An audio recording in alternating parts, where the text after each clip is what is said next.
palavra ela é poderosa, Senhor. A tua palavra ela corta, ela salva, ela liberta, meu Deus. Então nessa noite, Senhor, apresentamos a vida desse jovem, Senhor. Usa como tem tu usado, Senhor, que ele, Senhor, um instrumento em tuas mãos, que vidas aqui, Senhor, possam ser tocadas, Senhor, e que nós podemos, Senhor, sair daqui diferente, Senhor, que nós podemos sair daqui, Senhor, com mais fé, com mais alegria, Senhor, e crime em Ti, Deus. Em nome de Jesus, nós te pedimos e te agradecemos, em nome de Jesus, amém. Amém, Jesus. Aleluia. Vocês estão irmãos com a paz do Senhor mais uma vez, amém? Amém. Vamos abrir a nossa Bíblia no livro do profeta menor, profeta Joel. Glórias a Deus. Estamos felizes de estarmos mais uma vez na casa do Senhor. O privilégio que Deus nos concede, a honra de estarmos aqui para adorar o Senhor Jesus. É uma pena que no momento de louvor como esse, a gente consegue enxergar adoradores que na verdade não estão conectados com o céu. É nesta hora que a gente alcança a graça de Deus, que a gente se quebranta diante de Deus, que a gente se humilha diante de Deus, que a gente se rende diante de Deus e prepara o coração para que Deus possa falar aos nossos corações. Nós muitas das vezes temos por graça de Deus e esquecemos que na verdade é um privilégio que nós temos de estarmos aqui nesta noite, porque nós sabemos a fúria e o ódio do inimigo das nossas almas, que é constante, 24 horas, mas nós sabemos que o Senhor Deus nos dá essa oportunidade e esse privilégio de mais uma vez estarmos aqui. Se você pode se colocar de pé comigo, abra sua Bíblia em Joel, capítulo de número 2, versículo de número 28. Os irmãos que encontraram, digam amém. Amém. E depois disso derramarei o meu espírito sobre todos os povos, os vossos filhos e as vossas filhas profetizarão, os vossos velhos terão sonhos e os vossos jovens terão visões. Repita comigo a parte C do versículo 28. Os vossos jovens terão visões. Terão visões. Podemos assentar. Glorificado seja o nome do Senhor Jesus. Maravilhoso estarmos aqui na presença de Deus e poder mais uma vez ouvir a sua palavra. Para mim é uma grande honra ter essa oportunidade de estarmos ministrando a palavra do Senhor. Como jovem, o irmão já orou e eu fiquei muito feliz e alegre, né? Todos nós somos jovens. Mas eu me lembro que quando a minha esposa e eu nos casamos, nós estávamos ingressados no grupo da mocidade desta igreja. E aqui nós tínhamos por líder nossa irmã Rosiane e nosso pastor Alessandro. E eu me lembro que a gente muito entusiasmado em fazer a obra de Deus, se entregando, dando a vida como jovem, buscando a presença de Deus, buscando que o Senhor fizesse na nossa vida todo o seu propósito, deixando o mundo lá fora, os seus prazeres, os seus pratos e as suas tentações, para estar na casa de Deus. E todo o tempo que nós tínhamos, até fora do trabalho, tirava férias às vezes para passar na colônia de férias na casa de Deus. E Deus foi nos abençoando e fazendo grandes e poderosas promessas que nós já temos vivido, muitas delas, e experimentado. Porque o nosso Deus, Ele é um Deus fiel. Ele é um Deus bondoso, Ele é um Deus misericordioso, Ele é um Deus que tem capacidade de falar algo com o homem e fazer cumprir. Ele é um Deus que é capaz de ouvir a oração de uma mãe, a oração de um pai, acerca de um jovem, e Deus, em seu tempo certo, em seu tempo oportuno, alcançar esta oração e trazer a vitória a este lar e a esta família. Eu tenho certeza que a minha vida como jovem nesse país, se não fosse o Senhor Jesus, eu já não estaria vivo. Quem sabe já teria entrado no rumo das drogas, da prostituição, no rumo, né, da bebedice, e quem sabe por aí a minha vida já não estaria mais em vida hoje. Mas aprove a Deus, ouvi a oração desta igreja local, ouvi a oração do meu pai que estava no Brasil clamando pela minha vida, e ouvi a oração desta igreja e dos irmãos que aqui estavam orando pelos jovens desta cidade. Aleluia. Hoje nós temos resultados disso, e nós vemos que Deus, Ele é um Deus que dá oportunidade. Sempre em nossos estudos eu falo para os jovens: vocês têm uma oportunidade que nenhum jovem tem lá fora. Vocês têm aonde recorrer, vocês têm aonde pedir conselho, vocês têm aonde buscar no momento da angústia e da aflição. Você tem o Espírito Santo de Deus, você tem a palavra de Deus no seu coração, você tem os seus líderes, o seu pastor, você tem esta igreja que continuamente ora por você. Você nasceu debaixo da sombra. Eles ficam olhando para mim e acham engraçado. E eu falo, vocês não experimentaram o sol castigante lá fora, né? Das garras de Satanás, da opressão, do vazio no interior, da depressão, das influências que nos cercam. E vocês estão vivendo debaixo da bênção de Deus. Por isso que o maior testemunho para mim, um dia eu falava com o Senhor e falava, Senhor, como é que vai ser isso? Eu não tenho um testemunho impactante, aquele testemunho que eu era drogado, que eu roubava, matava, que eu tive um acidente, o Senhor me curou. Eu não tenho aquele testemunho impactante. Eu queria ter um testemunho impactante. E uma certa feita, nossa missionária estava ministrando a palavra do Senhor com unção, ousadia e graça, e Deus falou comigo, este é o maior testemunho, é aquele que nasceu na minha presença, permanece na minha presença, combate o bom combate, até o dia da volta do Senhor Jesus Cristo. Este é o maior testemunho. Eu falei, por que, Senhor? E Deus falou comigo, porque dar comida para quem está com fome é fácil. Dar água para beber, aquele que está morrendo de sede, é muito fácil. Você chega lá fora para um homeless, para uma pessoa desabrigada, para uma prostituta, para um drogado, e oferece uma saída, e oferece uma vida melhor, e oferece uma transformação, e oferece uma mudança de vida em que ele estava vivendo. Com certeza ele vai aceitar, com certeza ele vai ouvir e vai atentar para aquele convite e para aquele chamado. Mas aquele que está dentro da casa de Deus, aquele que recebe água todo dia, recebe alimento todo dia e que está satisfeito, muitas das vezes ele é enganado pelas ofertas que o mundo oferece, pelas ofertas que o diabo oferece. Por isso, nesta noite, jovem, eu venho dizer para vós, ficai atentos, perseverai, obedecer a palavra do Senhor, ouvir os vossos líderes, os vossos pastores, para que vocês possam permitir que Deus use a vossa vida como um instrumento da manifestação da glória de Deus em sua vida. Quantos podem glorificar o nome de Jesus? Nós podemos ver na Bíblia que Deus escolhe jovens com propósitos grandiosos. Deus tem dito na sua palavra que o jovem é forte e que ele consegue vencer o maligno e o mundo. Nós vemos na Bíblia que Deus chamou muitos jovens para fazer coisas muito grandiosas e poderosas. Nós sabemos que Deus, Ele é um Deus que trabalha de forma diferente do nosso conceito humano e do nosso racional. Por isso que muitas das vezes nós temos dificuldade em compreender os propósitos de Deus, porque a nossa visão é daquilo que a gente sempre viu, e o que Deus faz é aquilo que ninguém nunca viu.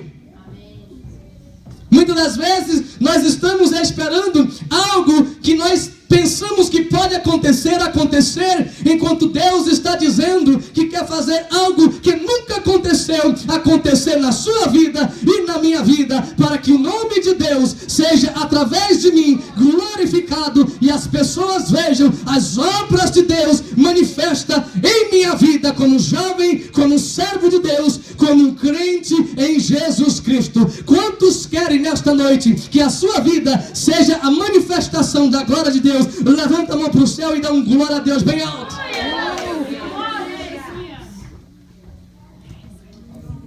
Deus escolhe jovens com propósitos. Nós vemos na Bíblia, quando Jesus estava passando por uma certa cidade, no capítulo 9 de João, que havia um cego de nascença.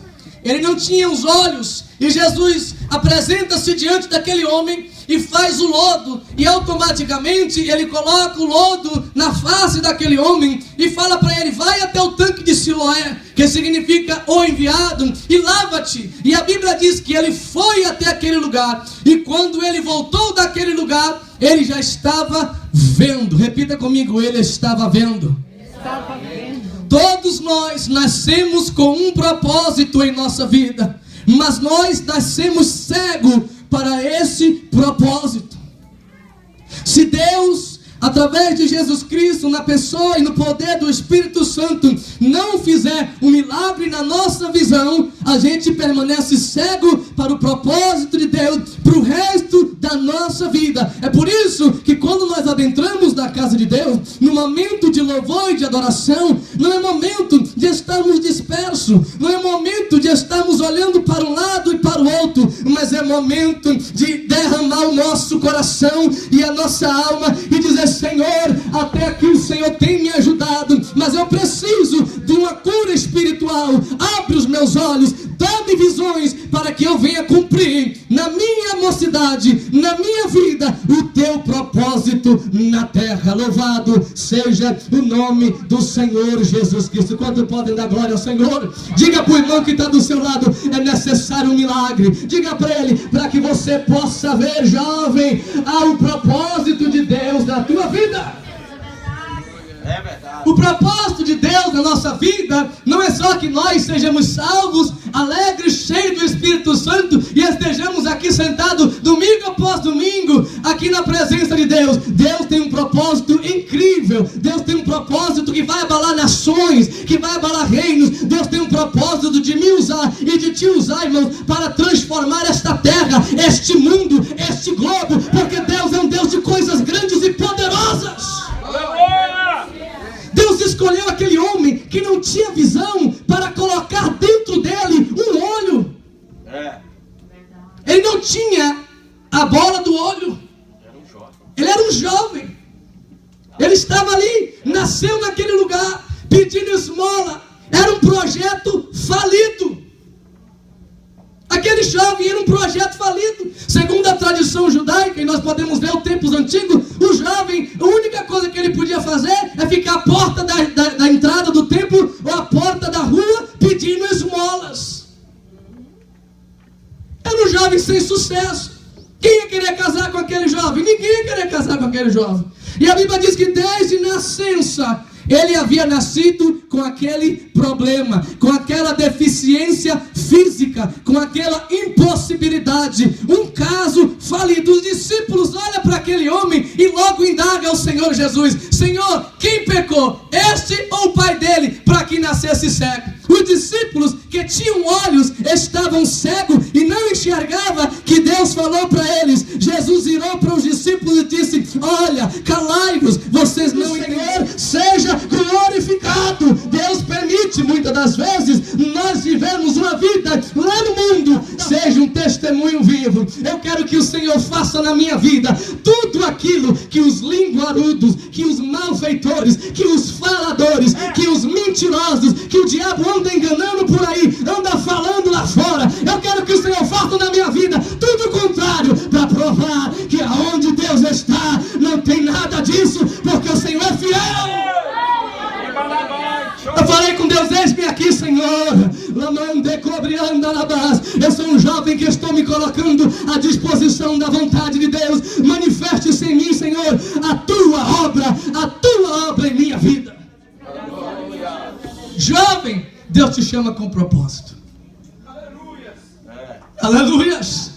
Um certo culto atrás, eu estava olhando pela mocidade aqui. Eles vieram à frente e nós estávamos orando por ele. Enquanto impõe as minhas mãos sobre ele, o Espírito Santo falou intimamente ao meu coração e disse: eu vou marcar esses jovens para esta geração. E eu comecei a chorar, porque o Espírito de Deus testificou que esses jovens que aqui estão, você, Daniel, Gabriel, Samuel, Mateus, Mariane, Andressa, vocês que estão aqui, estão marcados por Deus para um propósito que vai abalar, que vai mudar a história, que vai salvar a vida, que vai fazer com que o inferno se abale por causa do poder e da unção de Deus que vai ser manifesta em tua vida.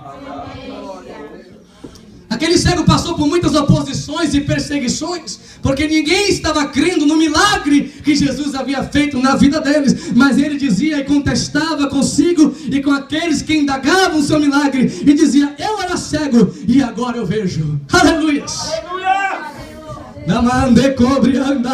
Os que estavam vendo estavam cegos, e o que estava cego estava vendo. Isso é um paradoxo de Deus, porque Deus faz dessas coisas que o homem não consegue entender. Chamaram o pai do jovem e falaram: meu jovem. Chamaram o pai dele e falaram assim: é verdade que o teu filho é cego, nasceu cego? O pai falou: ele nasceu cego, isso eu tenho certeza, mas como ele está vendo eu não sei. Pergunta para ele, ele já é moço para responder, ele já é jovem para responder por si mesmo.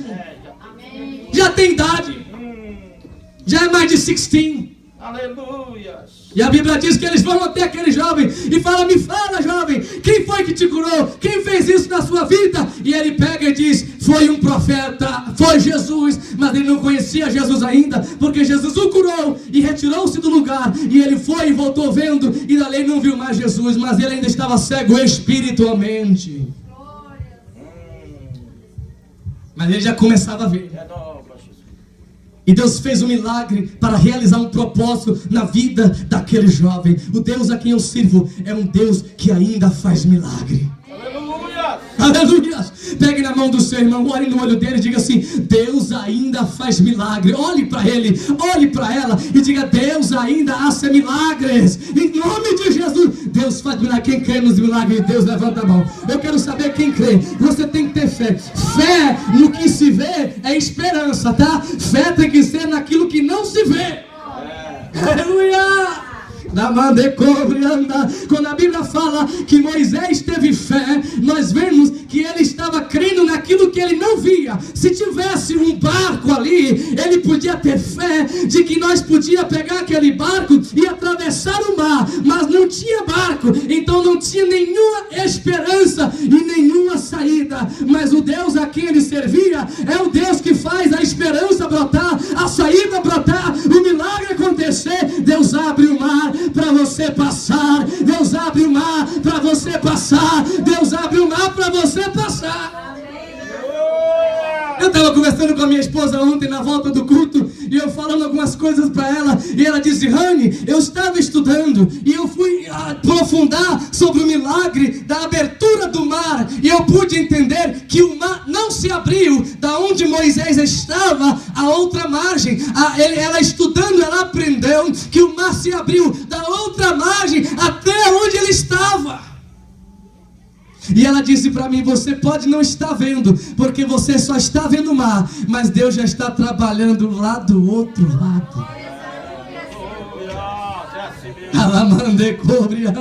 Eu estou crendo que nesta noite Deus vai fazer coisas gloriosas em nossas vidas. Eu estou crendo que esta noite Deus marcou para nos dar uma nova visão. A Bíblia diz, Joel profetizou e disse: olha, os velhos terão sonhos, mas os jovens terão visões.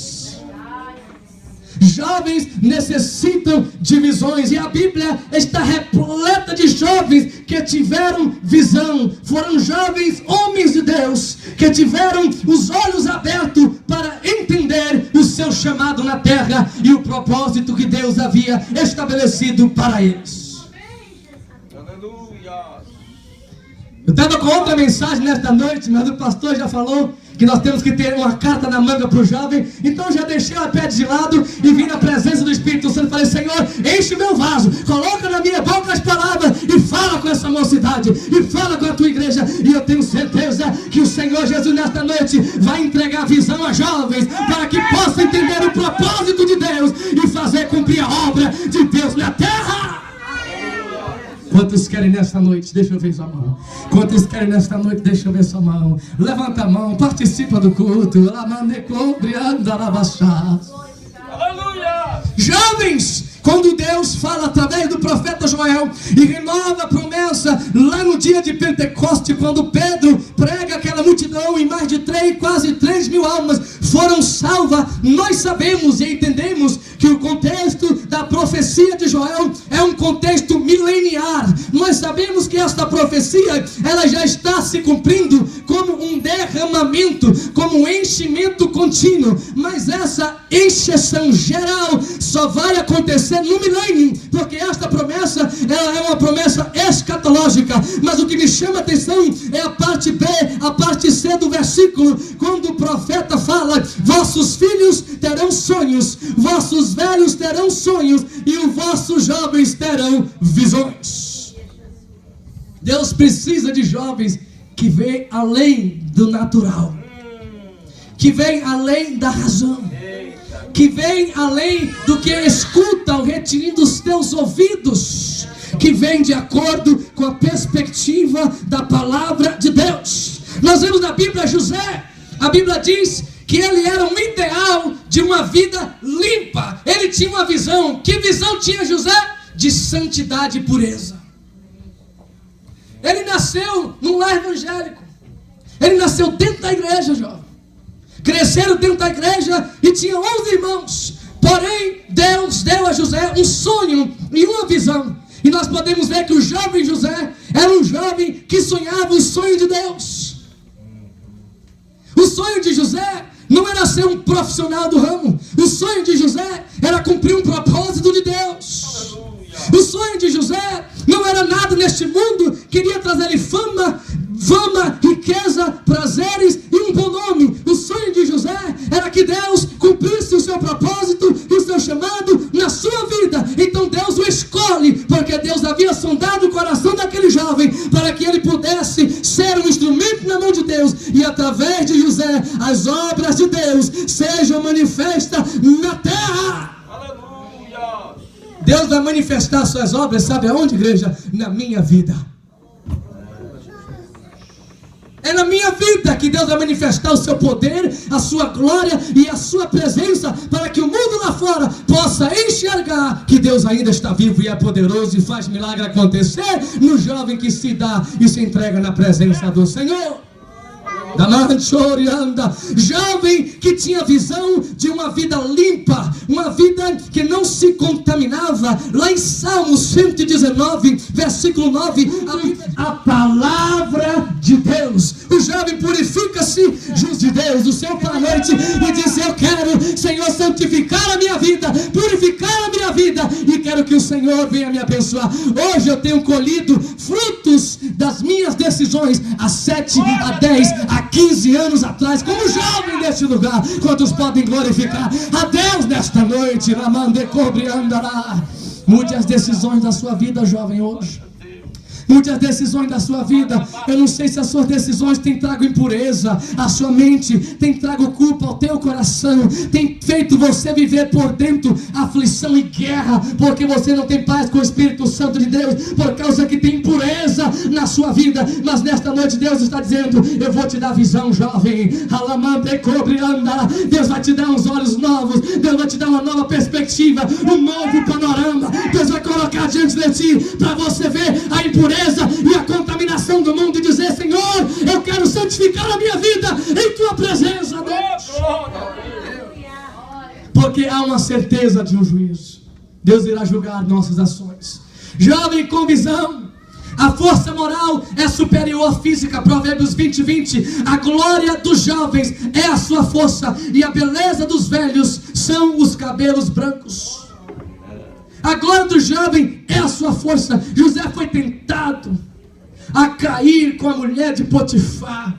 José foi assediado por aquela mulher dia após dia. Ele foi tentado a romper o seu elo, a romper o seu pacto de imoralidade com Deus, porque aquela mulher era casada e não era mulher dele. Mas ele disse e tinha em mente que ele tinha que santificar e purificar-se a sua vida, porque ele sabia que Deus ia trazer juízo. Jovem de caráter, jovem de visão espiritual, jovem que sabia ver o juízo de Deus, jovem que via pureza nos seus passos e nos seus caminhos. E o que é que Deus fez com o jovem José? A Bíblia diz que Deus colocou sobre o dedo dele um anel e o exaltou como governador de todo o Egito. Diz a Bíblia que abaixo de Faraó ninguém era acima de José. Jovem, você vai receber honra de Deus quando você purificar a sua vida.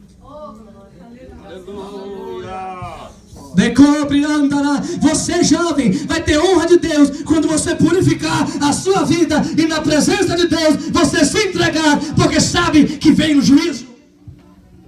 Purifica a sua vida e você vai ver se Deus não vai começar a te usar. Eu creio, irmãos, que Deus vai fazer coisas gloriosas na vida desse jovem. Eu adentrei aqui um projeto falido. Irmãos, você sabe o que é que eu admiro na vida do meu pastor? É que ele tem uma visão, irmãos, de águia. Ele olha para você e fala assim: rapaz, esse camarada vai dar certo. Adentrei aqui, meu cabelo arrepiado, cordão de prata no pescoço, calça larga. Deus tomou a missionária, mistério, começou a falar, foi lá, me renovou, tirou os demônios, culto de libertação, todo sábado, irmão. Todo sábado é libertação. Era uma bênção. Deus usava assim com poder e glória. Foi liberto dos demônios e começou a crer, começou a investir, olhar para mim e falar assim: Senhor, eu sou um projeto falido. E ele fala assim: não, você vai ser um instrumento de Deus, você vai pregar a palavra. E eu olhava assim: pastor, o que esse pastor está vendo na minha vida? Visão de Deus. Visão para os jovens, oportunidade, para que ninguém venha falar que não teve oportunidade, para que ninguém venha falar que aqui não pode fazer nada. O diabo anda falando lá fora que daqui só vai sair pastor. Já saiu um e vai sair muito mais. Vai sair mesmo. O propósito de Deus é jovem com visões. O diabo anda falando as coisas lá fora, mas ele fala: Senhor, eu quero que as suas manifestações na minha vida sejam contradizentes